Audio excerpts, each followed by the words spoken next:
जीव विज्ञान का परिचय, introduction biology for agriculture.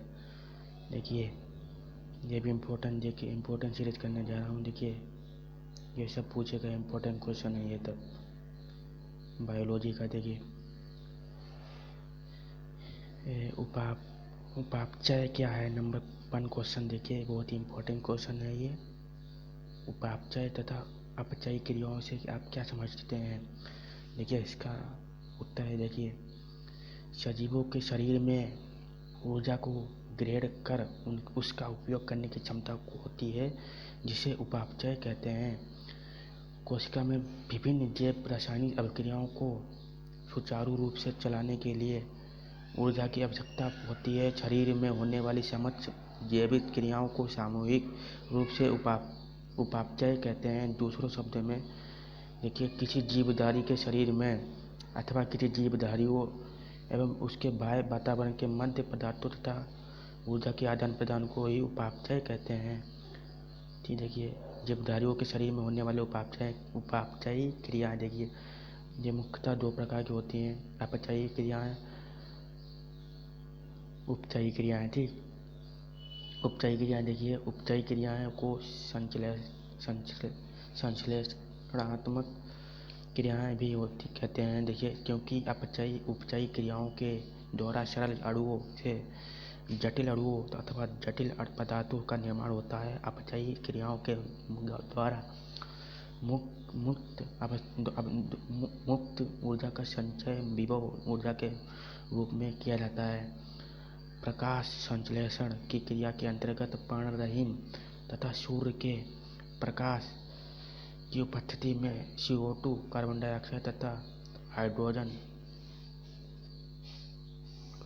Dioxide तथा जल H2O के प्रयोग द्वारा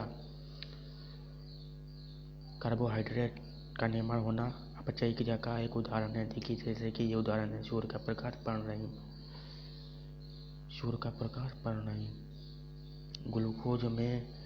ग्लूकोज से मंड बसीय अम्लों तथा एल्कोहल से लिपिडों तथा एमिनो अम्लों से प्रोटीन का संश्लेषण होना ही आदि अपचयी क्रियाओं के उदाहरण हैं। उपचयी क्रिया के उदाहरण है। ठीक, देखिए अपचयी क्रिया के क्या कहलाते हैं। देखिए अपचयी क्रियाओं को विशेलनात्मक क्रियाएं भी कहते हैं, क्योंकि इन क्रियाओं में कार्बनिक पोषक तत्व के विघटन के पश्चात सरल अणुओं का निर्माण होता है। विघटन की इस क्रिया में विभव ऊर्जा का स्थानांतरित गतिज ऊर्जा के रूप में हो जाता है। इस प्रकार मुक्त गतिज ऊर्जा का उपयोग जीवधारी जैविक क्रियाओं को सुचारू रूप से चलाने हेतु करते हैं। श्वसन की क्रिया में ग्लूकोज का ऑक्सीकारक अपघटन के फलस्वरूप ऊर्जा का विमुक्तन अपचयी क्रिया का सर्वोत्तम उदाहरण है। देखिए ठीक, अब देखिए नंबर 2 पे स्टेनले मिलर का वैज्ञानिक क्षेत्र में क्या योगदान है। देखिए स्टेनले, ये भी इम्पोर्टेंट क्वेश्चन है। स्टेनले मिलर ने हेराल्ड यूरे की देखरेख में 1952 ईस्वी में ओपेरिन की कल्पना के अनुसार आद्य पृथ्वी पर पाए जाने वाले विभिन्न वातावरणीय दिशाओं को प्रयोगशाला में उपलब्ध करके जीवद्रव्य के निर्माण की क्रियाविधि को प्रयोग द्वारा सिद्ध किया। मिलर ने एक बड़े फ्लास्क में मीथेन, अमोनिया तथा हाइड्रोजन को 2:2 के अनुपात में लेकर इस फ्लास्क को एक छोटे फ्लास्क के कांच की नलियों की सहायता से जोड़ दिया। इस छोटे फ्लास्क में जल को गर्म करके जलवाष्प का निर्माण किया गया। बड़े फ्लास्क में टंगस्टन की 2 इलेक्ट्रोड लगी हुई हैं। इस उपकरण में तीव्र विद्युत धारा 60,000 वोल्ट लगभग 1 सप्ताह तक प्रवाहित करने पर दोनों इलेक्ट्रोडों के मध्य उत्पन्न चिंगारियों की सहायता से विभिन्न गैस आपस में क्रिया करके अंत में एक लाल रंग का गंधला पदार्थ बनाते हैं। इस पदार्थ के रासायनिक विशेषण थे, इनमें ग्लाइसिन, एनेनाइन, एलेनाइन, एमिनो अम्ल, सरल शर्कराओं, बसीय अम्लों, ग्लिसरीन तथा अन्य कार्बनिक यौगिकों की उपस्थिति का पता चला तो जीव द्रव के निर्माण में सहायक होते हैं। जीव वैज्ञानिक ने मिलर के प्रयोग से यह निष्कर्ष निकाला कि आग समुद्र में सरल अकार्बनिक पदार्थों से जटिल कार्बनिक पदार्थों का निर्माण होता रहता है। ऊर्जा विभिन्न स्रोतों से उपलब्ध हो रही थी। बनने वाले पदार्थों का क्षय करने वाले जीवाणुओं की उपस्थिति नहीं हो पाई थी। आदि वातावरण की उपापचय ऑक्सीजन उपलब्ध नहीं था। कार्बनिक पदार्थों का ऑक्सीजन नहीं हो सका थी। जैसे अब देखिए, जैसे कि ये इसमें दिखाएगा। अब देखिए मेलविन ने 1951 में साइक्लोटाइन उपकरण की सहायता से कार्बन डाइऑक्साइड, H2 और जल को तीव्र प्रकाश किरणों से किरणित करके विभिन्न प्रकार के कार्बनिक अम्लों का संश्लेषण एवं विश्लेषण दोनों किया। ठीक, देखिए ब्रह्मांडवाद पर संक्षिप्त टिप्पणी लिखी है। देखिए इस मत के अनुसार, ये भी इम्पोर्टेंट क्वेश्चन है, इस मत के अनुसार समर्थक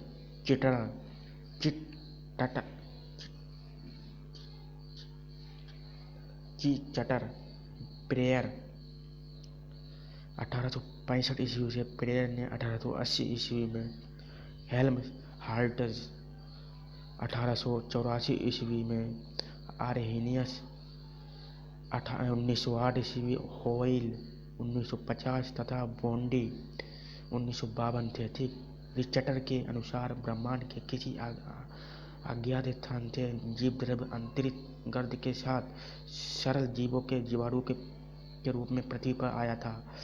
आर्हेनियस ने अपनी पुस्तक कॉस्मिक पेनस्पर्मिया में कहा कि जीव समस्त ब्रह्मांड में उपस्थित होते हैं तथा इन जीवों के जीवाणु एक नक्षत्र से दूसरे नक्षत्र स्थानांतरित होने की क्षमता रखते हैं। आदि वातावरण में भी ये किसी अन्य नक्षत्र से आए हैं। फ्रांसिस क्रिक एवं लेस्ली आर्गेल 1973 ने इस मत का समर्थन किया, परंतु अंतरिक्ष अत्यधिक ठंडा, शुष्क तथा विकिरण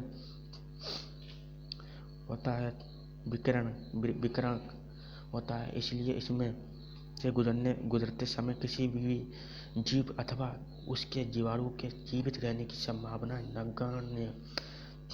नगण्य है। ठीक, दूसरे यह बात जीवन की उत्पत्ति के मूल प्रश्नों का उत्तर देने में असमर्थ है, इसलिए अधिकांश वैज्ञानिक इस बात का समर्थन नहीं करते हैं। ठीक, यूकेरियोट, ये भी इम्पोर्टेंट है, ये भी पढ़ लेना। देखिए